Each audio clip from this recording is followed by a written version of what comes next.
sumali sa buong mundo.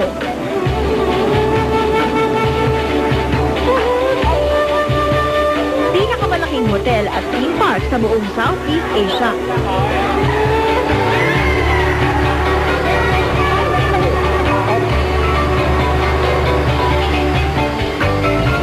Yaman ng kalikasan. Nangunguna sa teknolohiya.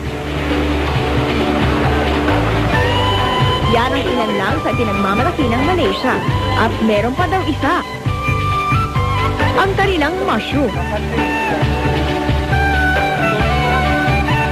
Huwag niyong maliitin ang mga kabuting ito dahil dito sa Malaysia, napatunayan nilang ang mushroom ay nakakapagpagaling.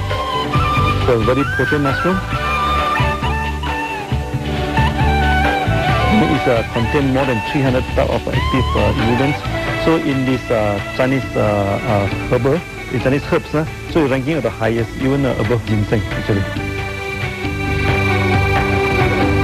Dito sa bayan ng Kedah, binisita ko ang mushroom farm ng DXN International. Ito yung compost na gawa sa sawdust. Ibig sabihin, dito nila itinatanim yung mushroom. Ito yung pinakalupa ng mushroom nila. Yung mukhang submarine na yan, dyan nila sinisterilize o iniinit yung pinakalupa para naman mapatay yung mga germs. Excited na akong makita ang mga ipinagmamalaki nilang kabuti.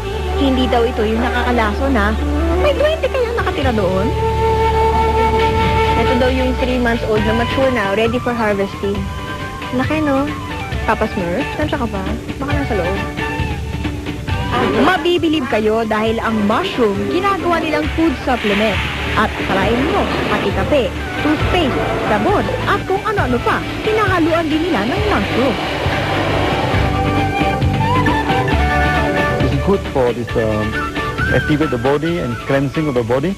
Then polycellulite is good for rebalance back and regenerate back to the body function actually.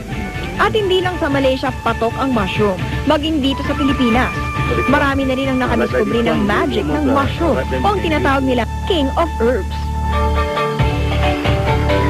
3 taon na ang nakakaraan nang magsimulang lumabo ang paningin ni Mang Jesus. Hirap pa siyang magbasa, pero nang sinubukan niya ang bisa ng mushroom, ang laki ng ipinagbago ng kanyang paningin. Hindi na po ako gumagamit ng reading glass. Pero nababasa ko na yung maski maliliit na letters sa na nararamdaman ko. Parang masigla lagi ang katawan ko. Marso naman ang nakaraang taon nang magkaroon ng mild stroke ang 80 taong gulang na si Mang Eli. Dati hindi nakakatayo yan. Binubuhat ng anak ko, kanya hindi na nga nakapasok ng trabaho ng anak ko eh. Nang madiskubre niya ang kakaibang galing ng lingji o mushroom. Aba, akalain niyo, ngayon nakakapaglakad na siya at nakakasain na ng maayos.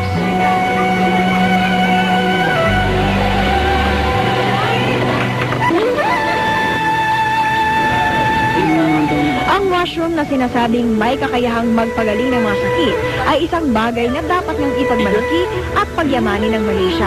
Dahil hindi lang ito mapapakinabangan ng kanilang bansa, kundi maging ng buong mundo. Papa Smurf! Papa Smurf!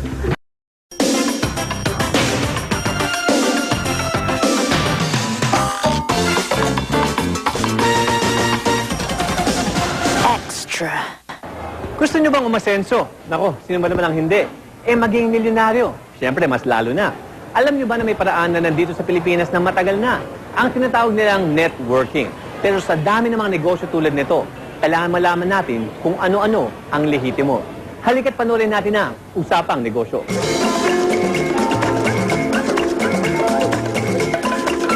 Nang dahil sa halagang 500 piso, gahiganteng tagumpay ang tinatamasa ngayon ni Noel Coronel. High school lamang ang tinapos ni Noel. Stockman at pagiging factory worker ang pinagkakakitaan. Ang 4,000 pisong kinikita, pilit na pinagkakasya para sa kanyang pamilya. Pag naalala ko yung buhay ko dati, parang sabihin ko sa sarili ko, ayoko nang balikan. Natutulog may tagang dadaan sa gilid mo. Kasi nga yung pintuan namin, sira-sira. may nakakapasok yung mga daga. Natutulog lang ako sa lapag, tapos mga anak ko kulang sa nutrition. Subalit isang malaking pagbabago ang nangyari kay Noel nang may mag-imbita sa kanyang sumali sa networking. Networking kasi is through recruitment or sponsoring, no? So, our dealers would sign up, diba? And then, they will now go through the process of the orientation, and then they will sponsor people.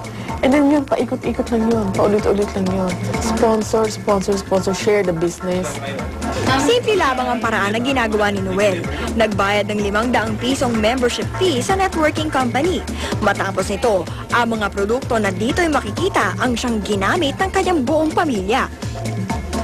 Ikinuwento lamang niya sa kanyang mga kaibigan at kakilala ang kanyang ginawa, hanggang ang sa mga ito ay naging miyembro na rin ng networking. I told myself na eto na yung magpapayaman sa akin. At saka sabi ko sa sarili ko, kaya ko to. Walang ginawa si Noel kundi kwentuhan ng mga kakilala tungkol sa nadiskubring networking. Sa loob ng 1 buwan, nakatanggap si Noel ng tsekeng nagkakahalaga ng 4,000 piso. Matapos ang ilang buwan, nagulat na lamang si Noel sa resulta ng kanyang mga kwento.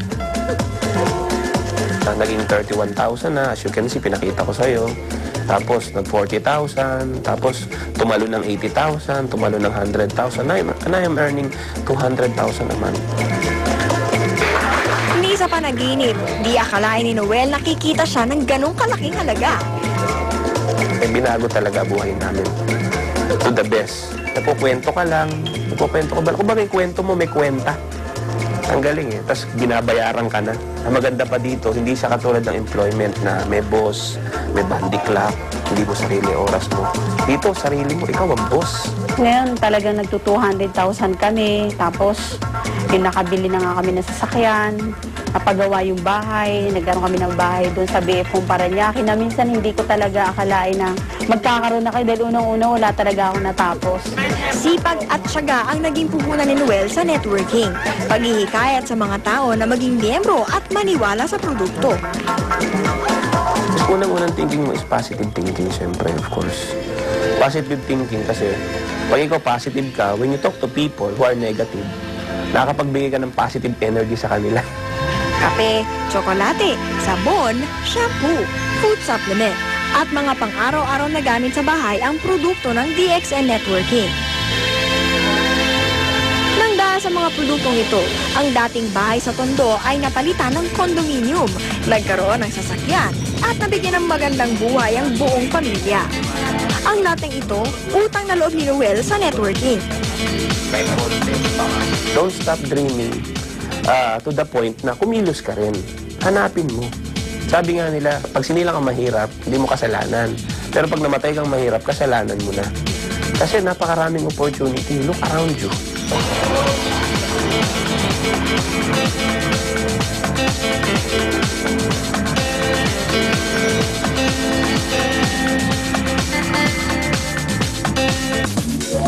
Mga kaibigan, basta't may sipag at syaga, kayang-kaya. Dahil dito sa Extra Extra, ikaw ang laging bida. Kaya't bawat sakripisyo nyo, aming kinikilala. At bawat tagumpay nyo, nagbibigay ng inspirasyon sa iba. Kaya't laging abangan mga paraan kung paano magkaroon ng puhunan, mga kwento ng nagtagumpay sa negosyo, at kilalanin ng mga negosyanteng naging idol mo. Tandaan, basta gusto, may paraan. Kahit gaano kalit ang puhunan, basta pag sumikap, pwede kang yumaman. Kaya lagi tumutok dito lang sa Extra Income!